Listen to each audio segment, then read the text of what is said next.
We are getting ready to make the most amazingly delicious tacos. And the key here is we are not using any flour or corn tortillas for our shell. This is also kid friendly. It is easy, it's quick, and it is amazingly delicious. So I'm going to bring you all up closer so I can share the ingredients with you and we can get started. So these are most of the ingredients, all these seasonings here. These are the actual taco seasonings. I make my own taco seasonings. You can use the packet, but the packet has a lot of sodium and other ingredients when you can make your own. I'll also be putting in some of my Pam's Prep all-purpose seasoning. This is ground beef. You can use ground turkey, and you can simply leave this out and just add your toppings. You absolutely will need cheddar cheese. We are going to make our shells completely 100% out of cheddar cheese. So grab a baking dish and line it with parchment paper. Now today, I'm only going to make 2 tacos, but you can make as many as you like. You want to spread this cheddar cheese into 2 circles.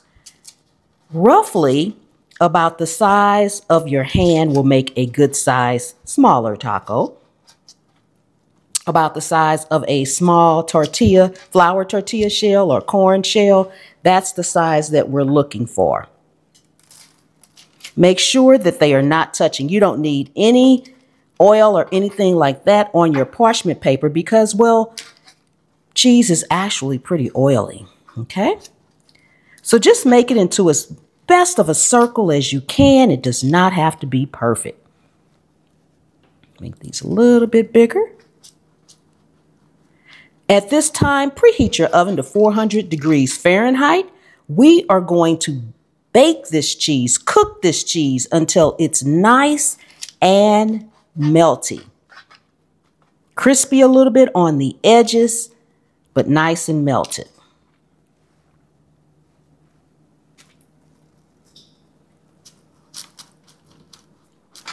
Okay, this is what your circles of cheese, this is just cheese. This is what your circle of cheese should look like going into the oven.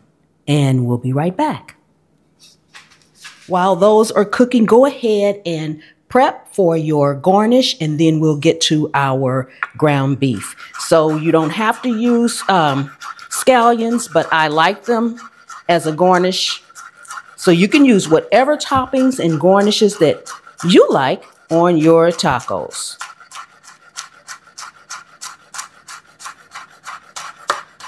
And we just pretty much need the green part.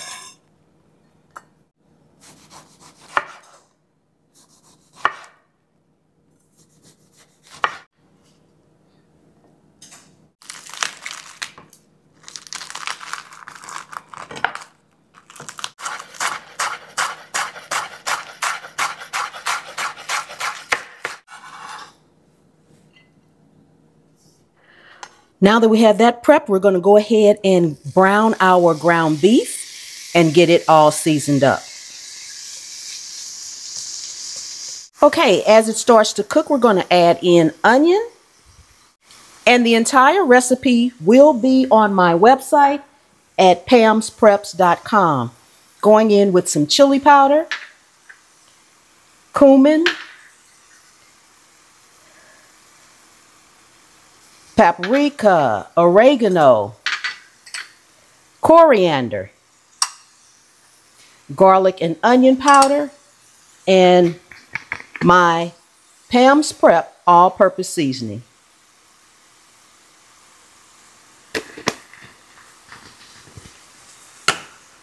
Give that a stir to mix it in.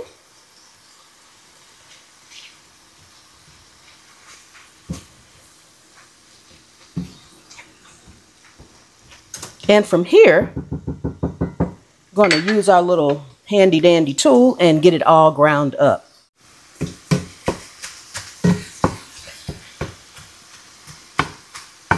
If you don't have one of these, you can just simply use a fork. Once your ground beef is fully cooked, we are going to take it and put it into a fine mesh strainer. You can do this right over your skillet. You don't need to take it to the sink or anything. because we're going to press down on it to remove as much oil as we can, because we don't want greasy tacos, okay?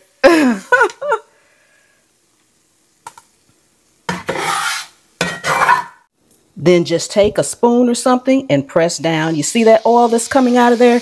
You don't want that. Whether you're using the cheese shells, a flour tortilla, or a corn tortilla, it's best to do this so that they won't be greasy and soggy. See how much we're getting out of there?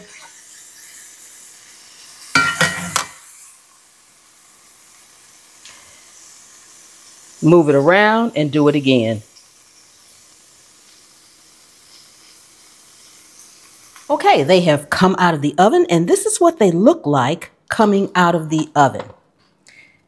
Now, let them cool just a little bit, just enough to handle. It's fantastic if you have these taco holders. If not, you can simply fold them and then put some parchment paper in the middle of them so that they can stay formed and not close completely. So you want to be gentle and you want to lift it off of the parchment paper. You want to do this before it gets completely set, because the longer it cools, the crispier it will be. So you want to make sure you don't wait too long to take it off of the parchment paper, because we need to form it. Okay, so this is the first one. This is what it looks like on both sides. All right. And because this side is a little drier, I tend to put that side down into the shell, just like that.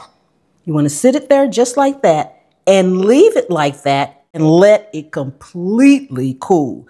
As I mentioned, the cooler it gets, the crispier it gets.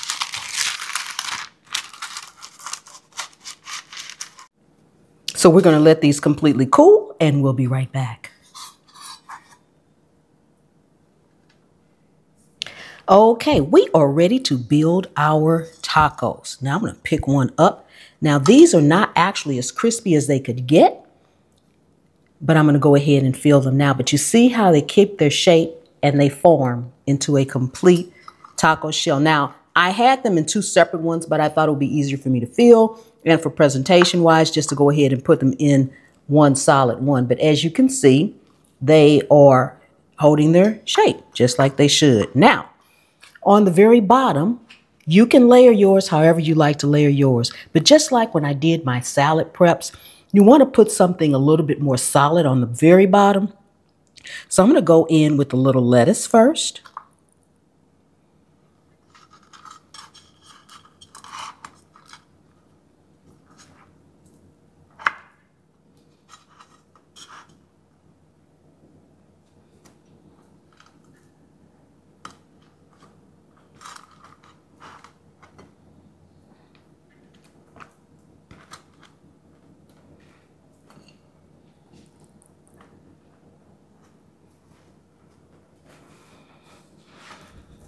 Now my ground beef.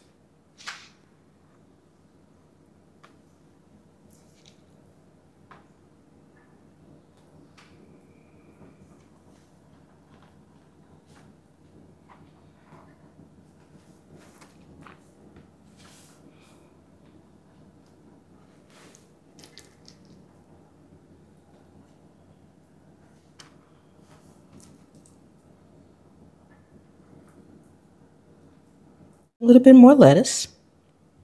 I like it to be colorful.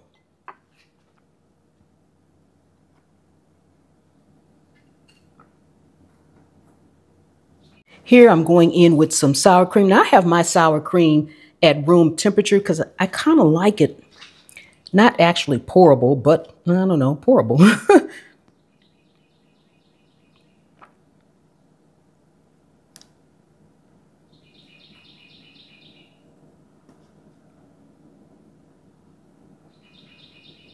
And then with just a tad bit of cheese.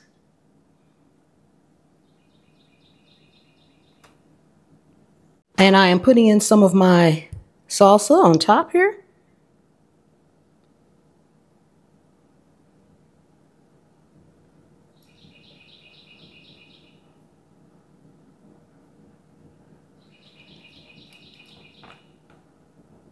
few fresh tomatoes,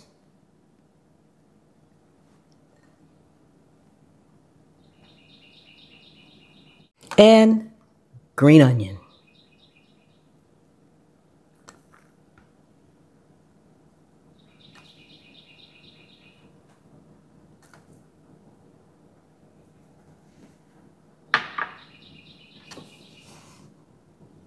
And we have built our tacos. Ooh, we are all done. Oh my goodness. Look at these guys.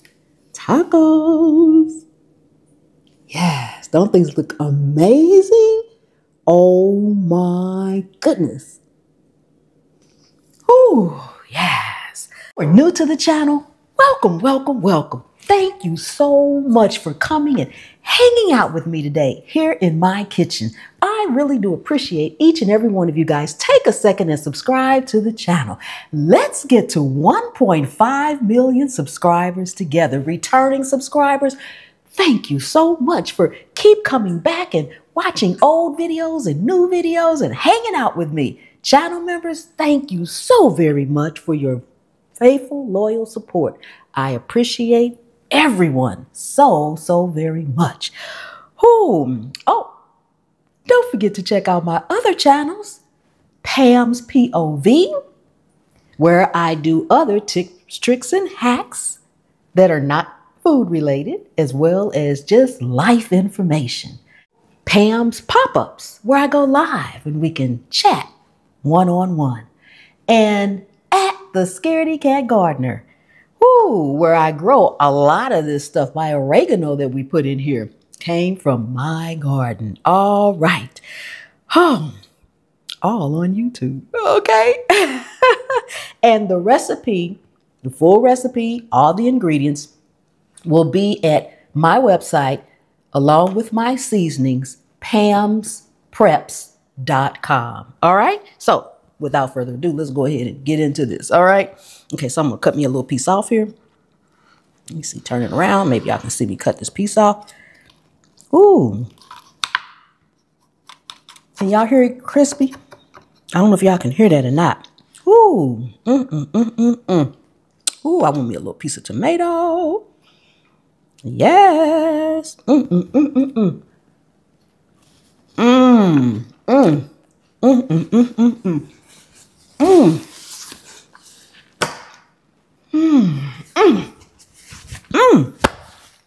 Double, triple shimmy. The cheese is crispy and crunchy. Please let your, I call them cheese wheels. Please let your cheese wheels cool completely. Okay? When they first come out of the oven, let them cool enough, maybe about 2 to 3 minutes, just so that you can handle them. And then you want to shape them. If you don't have one of these, like I said, just fold it in half and ball up some parchment paper and just put it inside just so, you know, along the whole shell, just so it won't completely go flat and it'll stay the shape. And sit them somewhere and let them cool. Okay, depending on how much cheese you use, and I have learned, depending on the brand of cheese that you have, that's going to determine how long it's going to take to cool. Might take 10 minutes, might take 30, but let them cool in this shape because as they cool, they will crisp up, okay? And that helps them to hold their shape. But just so that you all can see, let me take one out. See? It's not running on the bottom. Can't tilt it too much, the stuff will fall out. It's not soggy on the bottom or anything. It's holding its shape. It's holding. You can see where I cut it at. Delicious. Oh my goodness. Okay. I will see you all next time. The good Lord willing and the creek don't rise. Bye-bye.